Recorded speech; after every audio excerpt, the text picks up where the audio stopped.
So ito ang pinakamainit na balita ngayon mga tol mula rito sa Fox News. No? Pinasabog ng Amerika ang 6 na IRGC boats sa Strait of Hormuz. Ayan na nga, may nagpakawala na nga mga tol. Sabi rito sa report ha, ito mula sa Fox News 6 hours ago pa lang. Breaking, US forces blow up 6 IRGC boats in Strait of Hormuz. Sa ibang balita mula pa rin dito sa Fox News, eto sabi, CENTCOM, US eliminated 6 Iranian small boats. Yung mga gunboat lang siguro ng Iranian yun mga tol, no? Attempting to interfere with commercial shipping. No? So hindi nagbibiro ang Amerika mga tol. As a first step, 2 US-flagged merchant vessels have successfully transited through the Strait of Hormuz and are safely headed on their journey. Eto 9 hours ago naman to, pero dito tayo sa pinakabago. Panoorin natin to mga tol, samahan ninyo ako. I'm just a young nigga chillin' on it. First time I seen ice was a All right, the Pentagon offering new details a short while ago about Project Freedom in the Strait of Hormuz. Chief National Security Correspondent Jennifer Griffith reports live in Washington. Jennifer, what is the latest?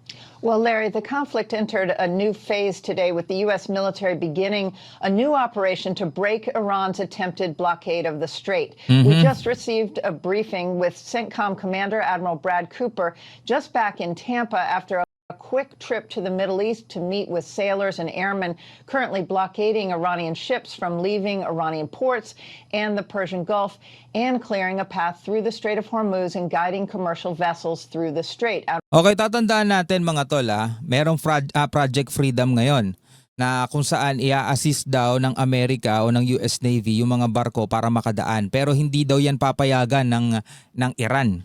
No?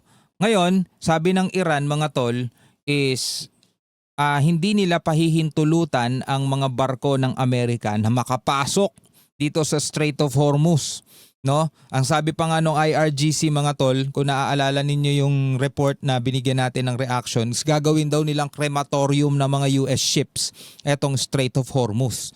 Tapos sabi naman ni US President Donald Trump sa mga balita din na hindi daw nila papayagan o talagang aaksyonan nila kung sino man ang mga magtatangkang pumigil dito sa Project Freedom nga na ito. So ngayon, ang pinaka-latest dito sa ating pinapanood ngayong balita is pinaranas na ng Amerika dito sa mga barko ng IRGC yung pagpapasabog. Kasi nga rito nakalagay blow up Ayan, blow up. US forces blow up 6 na IRGC boats in Strait of Hormuz. Admiral Cooper confirmed that 2 U.S. vessels crossed the strait this morning and that Iran's IRGC fired cruise missiles and drones at those commercial vessels and at the U.S. destroyers in the Arabian Sea, but all were intercepted and shot down. Admiral Cooper said U.S. attack helicopters blew up 6 IRGC fast boats today. Yun na.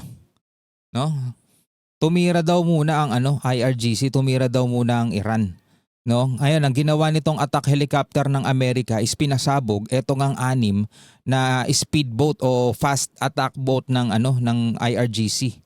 Balikan natin Destroyers in the Arabian Sea, but all were, and that Iran's IRGC fired cruise missiles and drones at those commercial vessels and at the U.S. destroyers in the Arabian Sea, but all were intercepted and shot down. So lahat daw Admiral Cooper na-intercept. said U.S. attack helicopters blew up 6 IRGC fast boats today. And the small boats were all going against commercial ships, and all were sunk by Apaches and Seahawk helicopters. Wala na kasing malalaking barko itong IRGC, no? Ang meron na lang sila yung mga gunboat nila, yung mga fast boat nila. So sabi rito, the small boats were all going against commercial ships and all were sunk by Apaches and Seahawk helicopters. Naku po.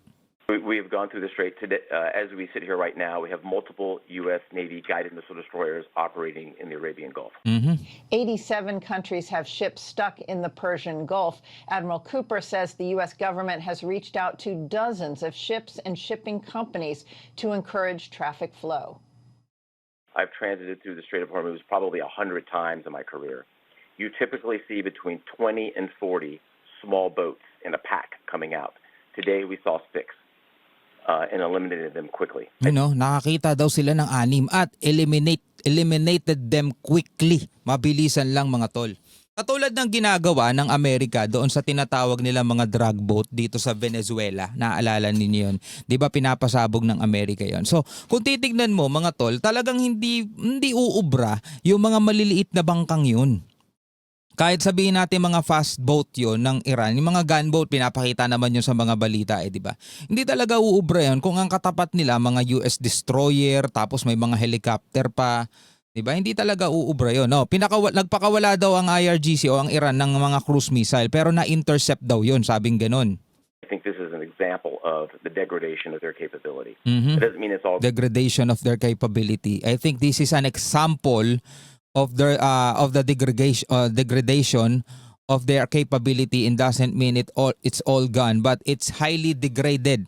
Talagang bumaba na daw mga tol yung kakayanan ng Iran. Hindi daw nangangahulugan na wala na, pero napakababa na daw talaga ng kakayanan nila ng Iran. gone, but it's highly degraded. Now the clock is ticking on storage as crude piles up on tankers and at export hubs like Kharg Island. Analysts estimate Iran could hit capacity in about a month at current production levels, which would force significant output cuts, risking long-term damage to Iran's oil fields. The strategy the Trump administration is pursuing is to break the Iranian blockade militarily while enforcing its own blockade of Iran's oil tankers to force Iran's hand in negotiations. Yun nga yung ginagawa ni Trump. Kaya nga naka-blockade siya sa lahat ng mga barkong papunta at paalis dito sa Iranian port, mga tol. So ngayon parang nakikita natin dito parang medyo mas malakas yung puwersa talaga ng Amerika ngayon, kasi sabi nga ganun nung nagsasalita dito sa CENTCOM, I think this is an example of the degradation of their capability. Kumbaga talagang mababa na yung kakayanan ng Iran para kontrolin pa itong Strait of Hormuz. No? Ito na daw yung example, mga tol. Meron daw silang nakitang 4 na bangka, we saw 6 and eliminated them quickly. No? Ganun lang kabilis. At kung titingnan nga natin dito sa ibang balita, sabi rito sa Fox News pa rin to, CENTCOM, ayon sa Central Command, US eliminated 6 Iranian small boats attempting to interfere with commercial shipping. No, gusto ng Iran daw na harangin etong mga commercial shipping na to, at ayon din sa report is nagpakawala ang Iran ng mga cruise missile pero na-intercept naman yan, at yung mga attack helicopter ng Amerika ang nagpasabog dito sa mga bangkang ito. Off of Iran have now been working to restore safe passage through the Strait of Hormuz. They are implementing the humanitarian project, which President Trump now called Project Freedom. He announced it yesterday. CENTCOM posted this today. As a first step, 2 U.S.-flagged merchant vessels have successfully transited through the Strait of Hormuz and are safely headed on their journey. So naitawid ng Amerika, mga tol, itong merchant vessels, no? Nakatawid sa Strait of Hormuz na salungat doon sa sinasabi ng Iran na hindi daw nila patatawirin ang anumang mga barko na may US flag, no? Iran state-run media this morning claimed the Revolutionary Guard hit a U.S. warship with 2 missiles. CENTCOM said no, that did not happen. Iran then said it had fired warning shots. Meanwhile, back to the truth, the defense ministry Back to the truth. of the UAE says Iran did shoot down, or it had to shoot down 3 missiles offshore as a 4th splashed into the water. We understand those may have come from Iran. Brian Yenis is live for us in Tel Aviv, Israel, with the latest. So, Brian, some breaking news last hour. A lot going on where you are today.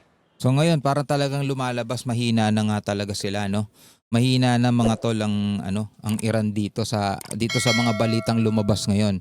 So ngayon, ano ang inyong masasabi, mga tol, no? Pwede kayong magbigay ng inyong sariling komentaryo at opinion. Pwede kayong magbigay ng inyong reaksyon, no, sa comment section sa ibaba. No, hanggang sa muli, mga tol, ako nga pala si Shobaldi. Peace out.